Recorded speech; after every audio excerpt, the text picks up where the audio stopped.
저녁 기도 시간이 되었습니다.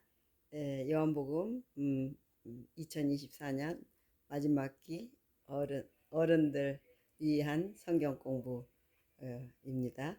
13가 있는데 벌써 10가에 들어가고 있습니다. 제목은 주제로 살펴보는 요한복음. 제 1과는 길을 보여주는 표적들, 2과 신성의 증거들, 3과 배경 이야기 서론, 4과 예수가 메시아이심을 말하는 증인들, 5가 사마리아인의 증언, 예수에 대한 6과 예수에 대한 더 많은 증언들, 7과 믿는 자들은 복되도다, 8과 구약 예언의 성취, 9가 생명의 근원, 10가 나는 길이요 진리요 생명이니. 오늘 월요일입니다. 월요일 파트 읽겠습니다. 기억절은 내게는 요한의 증거보다 이건 8가군요. 10과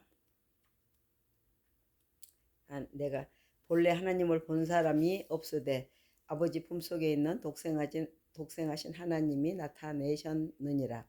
요한복음 1장 18절 말씀입니다. 요한복음은 크게 서론, 요한복음 1장 1절로 18절 표적의 책, 요한복음 1장 19절로 요한복음 1장 19절부터 12장 50절까지, 영광의 책, 요한복음 13장 1절로 20장 31절까지, 결론은 요한복음 21장 1절로 25절까지의 네 부분으로 구성되는데요. 지금까지는 주로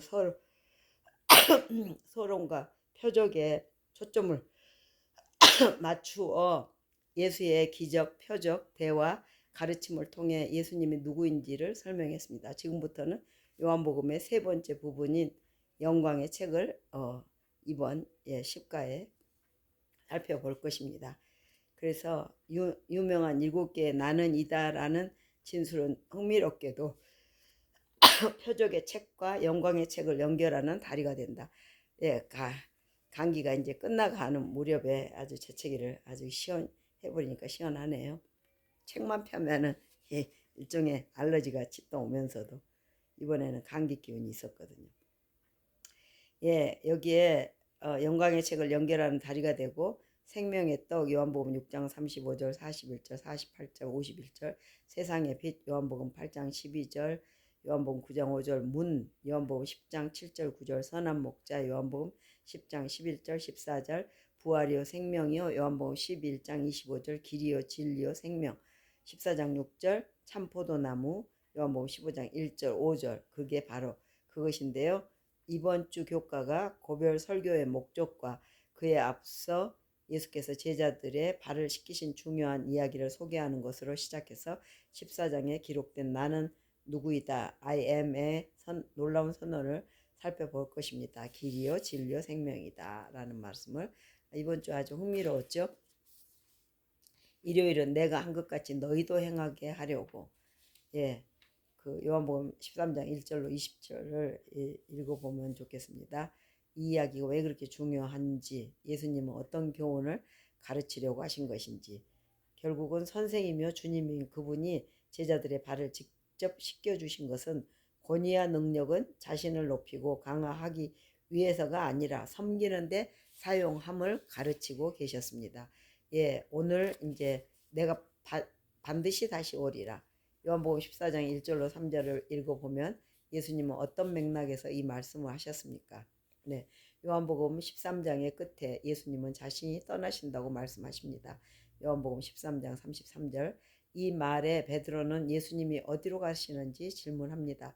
요한복음 13장 36절 제자들은 예수께서 당신의 부활과 죽음, 승천에 대해 말씀하고 계신 것을 이해하지 못합니다. 베드로는 주님을 따르기 위해 목숨도 버릴 준비가 되어 있다고 말합니다. 요한복음 13장 37절 그러자 예수님은 베드로의 부인을 예언하십니다. 요한복음 13장 38절 예수님은 이런 맥락 가운데 제자들에게 마음에 근심하지 말라고 말씀하셨습니다. 요한복음 14장 1절 근심하다를 뜻하는 헬라어 동사 타라소는 동요하다, 방해하다, 불안해하다, 혼란에 빠지다를 뜻한다.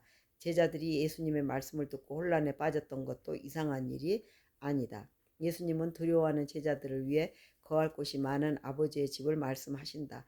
그분은 그들을 위해 처소를 예비하러 그곳으로 가신다. 예수님의 말씀은 다가오는 십자가의 폭풍을 넘어 그분이 자신의 백성을 구원하기 위해 다시 오실 때를 가리킨다. 그분은 죄로 인한 이 모든 비극이 단번에 끝날 때를 바라보고 계신다. 다니엘 7장 27절을 참조하시고, 예수님은 가서 너희를 위하여 거처를 예비하면 내가 다시 와서 너희를 내게로 영접하여 나 있는 곳에 너희도 있게 하리라. 요한복음 14장 3절이라고 말씀하시고, 이것은 분명히 주님의 재림에 대한 약속입니다. 예. 네. 너희를 위하여 거처를 예비하면 내가 다시 와서 너희를 내게로 영접하여 나 있는 곳에 너희도 있게 하리라고 요한복음 14장 3절에 말씀하신데, 이것은 분명히 주님의 재림에 대한 약속이 맞죠. 그 약속을 확신할 수 있는 근거는 무엇인가? 많은 사람이 성경 애언의 성취라고 말할 것이다. 그것은 분명한 사실이다. 거기에 요한복음 14장 3절은 재림의 약속에 대한 다른 근거를 제시한다. 이 구절에서 내가 올 것이다, I will come의 원문은 헬라어로 현재 시제이다. 내가 오고 있다. 이것은 헬라어 문법에서 미래적 현재형을 사용한 것인데, 마치 이미 진행되고 있는 것 같이 묘사될 만큼 성취가 확실한 미래의 시간을 말할 때 사용한 것입니다. 예. 그래서 따라서 이 구절은 다음과 같이 내가 반드시 다시 와서라고 번역하는 것이 합당하다. 주님의 재림에 대한 우리의 소망의 근거는 성경 예언의 성취에만 있는 것이 아니다. 우리에게 그 약속을 주신 분, 바로 그분을 신뢰할 수 있기에 우리의 소망은 더욱 확실한 것이다. 그분은 자기 백성을 위해 다시 오실 것이라고 말씀하셨다. 그분이 약속하셨기에 우리는 그 약속을 신뢰할 수 있다. 예, 묵상을 하자면 십자가는 그리스도의 재림의 확실성에 대해 무엇을 가르쳐 줍니까? 재림이 없다면 예수님의 초림의 죽으심이 우리에게 무슨 소용이 있겠습니까? 그리고 적용하자면 다시 오신다는 확실한 예수님의 재림을 나는 얼마나 확실하게 기다리고 있습니까? 재림을 기다리는 마음으로 자신의 생활을 다시 돌아보십시오. 교훈은 두려워하는 제자를 위한 재림의 약속은 죄로 인한 비극이 완전히 끝나는 때이다. 그분을 신뢰할 수 있기에 우리는 그 약속도 이루어질 것을 믿을 수 있습니다. 예, 영감의 교훈으로 구름을 타고 오실 것이며 각인의 눈이 그를 볼 것이다. 주께서 호령과 천사장의 소리와 하나님의 나팔로 친히 하늘로 쫓아 강림하시리니 그리스도 안에서 죽은 자들이 먼저 일어나고 인자가 자기 영광으로 모든 천사와 함께 올 때에 자기 영광의 보좌에 앉으리니. 계시록 1장 7절, 데살로니가전서 4장 16절, 마태복음 25장 31절이라고 하셨습니다. 그때 너희를 위하여 초소를 예비하면 내가 다시 와서 너희를 내게로 영접하여 나 있는 곳에 너희도 있게 하리라. 요한복음 14장 3절. 그 제자들에게 하신 약속이 성취될 것입니다. 시대의 소망 832쪽입니다. 기도하시겠습니다.